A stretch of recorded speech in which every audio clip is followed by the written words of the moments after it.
Hey everybody, welcome to the Scuderia Boricua official LSPR wrap-up video. This is me, Santiago, and I'm joined by my co-driver, RJ. Hello. So that was quite a weekend. Quite I a think good we weekend. we did good. I mean, we went fast. We got first place because we entered national, and there's only one other car in national, and it all worked out in the end. It seems like there's always something that holds us back from winning how we want, which I guess is fair and square, but I guess Usually it it's the still worked out. mechanical. This time it But was just, I still say it was a flat tire, but yeah, also the tree. And really the ditch. The ditch was the problem. We could have hit a tree and kept going. yeah. Thankfully we were able to get out though, get the car repaired, and we'll talk more about that in a little bit. But I guess first we could talk about how recce and testing went. Yeah, the Um, recce bus. we ended up doing our two pass, and I'm actually driving my mom's Ford Excursion right now because none of my stuff runs very well, and I kind of wanted a truck, and she told me if I fix it, I can have it. And I've had that up here because I go to school up here at Michigan Tech, and we were going to use that for recce, and we did all of our recce loop in, I guess, that truck, but also we were cut short because I had an exam, and my professor wasn't really willing to move. So even though we could do two pass, we were limited by time, so we only got one pass on all of the Saturday stages. Well, two pass on stage 13, 7 Yeah. and 13, or no, 10 and 13. But still kind of unfortunate. But I was able to make it back for my exam, and I got an 80 on it, so that was all Nice. right. With having to wake up at like 5 in the morning to go Yeah, be on the start line at 6 a.m. sharp in the and middle not of the studying. woods. Yeah, it was I good. studied for about 5 minutes. Yeah, so it was a long day recce. I'm very happy we got two passes and got video because that definitely helped, I think, with the speed. And we even had time to make it out to the practice stage since our fantastic crew, Eric, got the car through tech for us. Yeah, I'd never actually been up there other than, you know, to even the Keweenaw, other than to like go through tech. I hadn't actually driven out of Hancock. And I thought it was kind of cool because where the testing is at the Keweenaw Research Center is actually where I worked last year for about a year on an internship type thing, and but it It was was cut really, really short.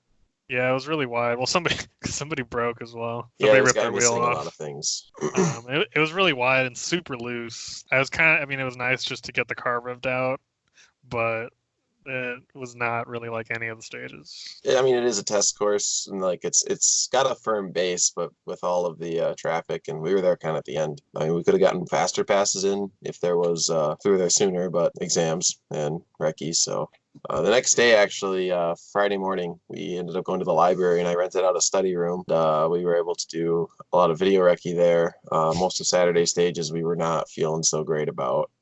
And we kind of had planned on rewriting some of Arvon as we went anyways, because we knew it was going to be really rough, and we knew that we weren't going to be able to go super fast. So that ended up actually working out very well. Then Yeah, on to the nice actual, big screen TV, better than just staring at a laptop screen looking through videos. it was enough seating for like 16 people or something. This was a super late rally, and so this is your fourth one this year, right? I think so, fourth or Yeah, fifth. we had snowdrift, summer or Southern Ohio, summer snow. Ojibwe Oh and yeah, you did Ojibwe, so LSPR. this is your fifth. Yeah, It was very strange going from a car that had a lot of power to back to this car.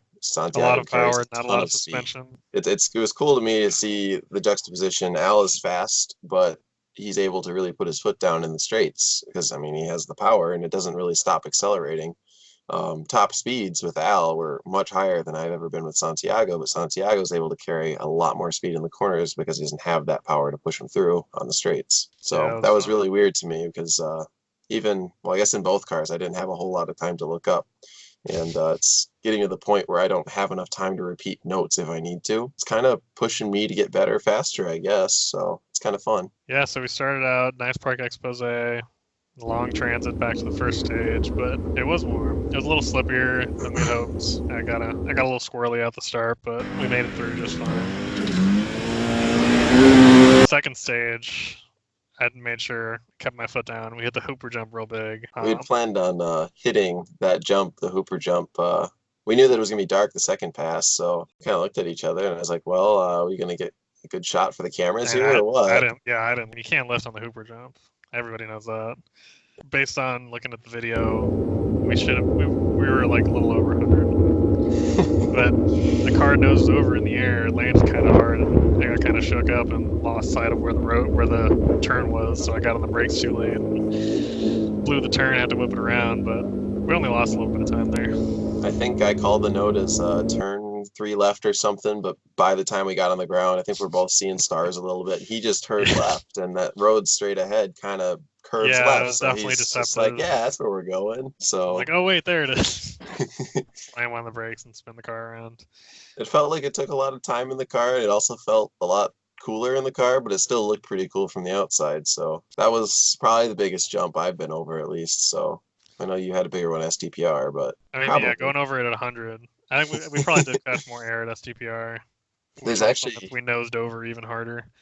Although the second pass of Estes Lake was absolutely wild because all the cars coming through, 2 passes, hitting that big jump, it was just completely destroyed. And God, I hit the brakes, so I was probably only going in 90. The car still pogoed around like crazy, very shaken up. in the first jump. It wasn't that bad of an impact. It was enough for Santiago to get disoriented and me to be like, oh, that was kind of hard. But the second jump, we figured it's going to be dark, not really worth showing off for the cameras. We can preserve ourselves in the car a little bit. We lifted a little bit at the end, kind of as we had expected, as Yeah, we I had checked the planned. brakes. I But checked the brakes a little bit. still, we thought, we wouldn't have much of a problem going over the jump, and we were very wrong. And actually, the first time we hit it in the daytime, there's a good photo of us coming down off the approach, and part of the car is still at the landing to the jump.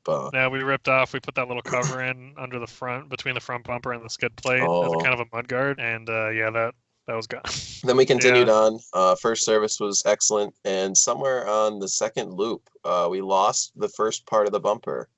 Yeah, I don't even know where. I have not seen any pictures or evidence of where we lost the right rear corner of the bumper.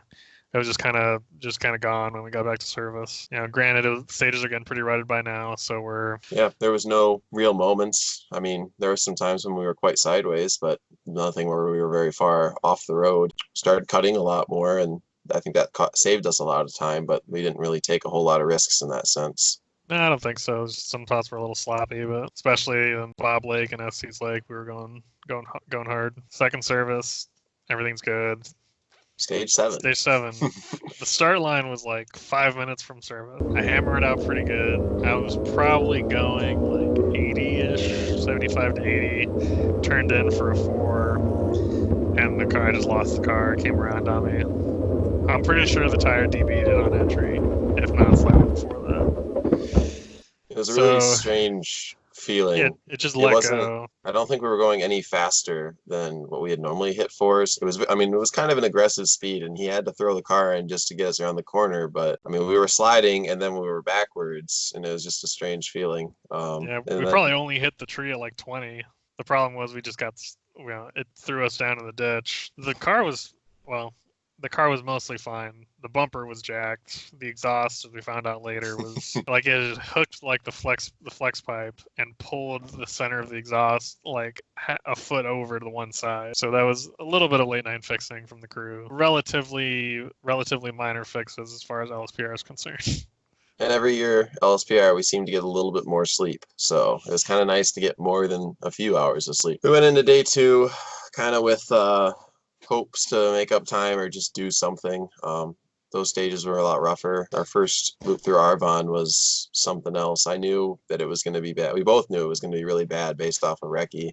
Yeah, I should have. I think I definitely overslowed though. It was rough, it was so rough, and we still managed to get a sidewall puncture. Like I don't even know how or where that happened. I was just navigating through, trying not to hit the big holes.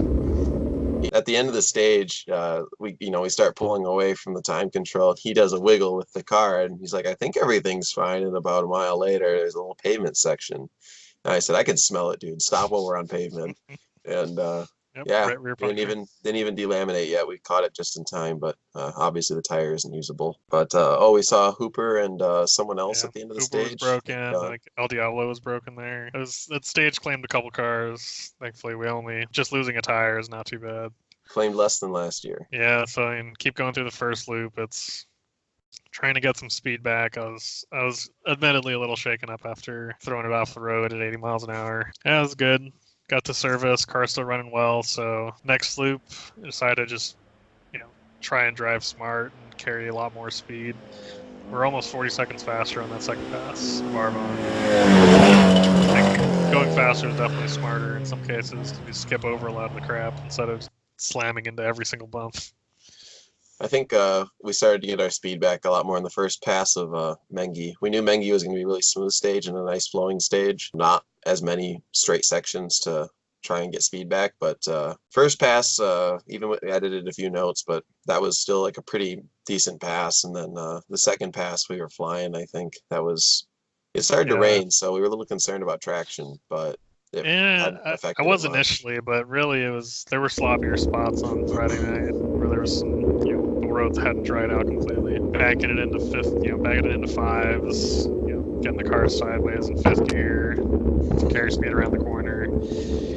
There was a section of, a bunch of 5+s and 6s. I was wiggling through in sixth gear, like, this is very fast. I better keep this tidy. Very good feeling in the car. Finished the second loop of the stage. I don't know if it was at the second loop or at the end of Mengi or when we got closer to Houghton, we noticed that the bumper was gone. I don't think we even noticed until. No, I think we noticed it at the refuel. Oh. Yeah, we lost the bumper somewhere on 14. Like just the entire rest of the bumper was gone. Unfortunately, because of that, we also realized that our trunk latches passed through the bumper, so those were all just blown to hell, and we had no real way of securing the trunk, so it was just bouncing around for the street stage, which there's some sweet video of. And fortunately, I'm in the 4x4 club at Michigan Tech, and some of the guys that are in Sweet are in the club. So I was able to message one of my buddies and say, hey, our bumper is somewhere on 14. We don't know where it is. You mind picking it up? And he was able to grab it, and he returned it to us after the street stage. As far as the car, I mean, besides the bumper getting screwed up, the bumper crash beam got bent a tiny bit, but the frame rail still looks straight, and everything else other than the exhaust came out pretty good. All in all, I think we definitely got lucky with hitting a tree as far as hitting a tree is concerned. Yeah, all in all, we finished the race. Yeah, I finally got to do the street stage because something's been broken the last couple of years every single time. Much better. Didn't do a burnout this year, so we weren't the slowest. No, we sent it pretty good. Throwing the car sideways. Fans seemed to like it. I was very happy. It was a really fun way to end the rally. And yeah, I guess that's the end of our season.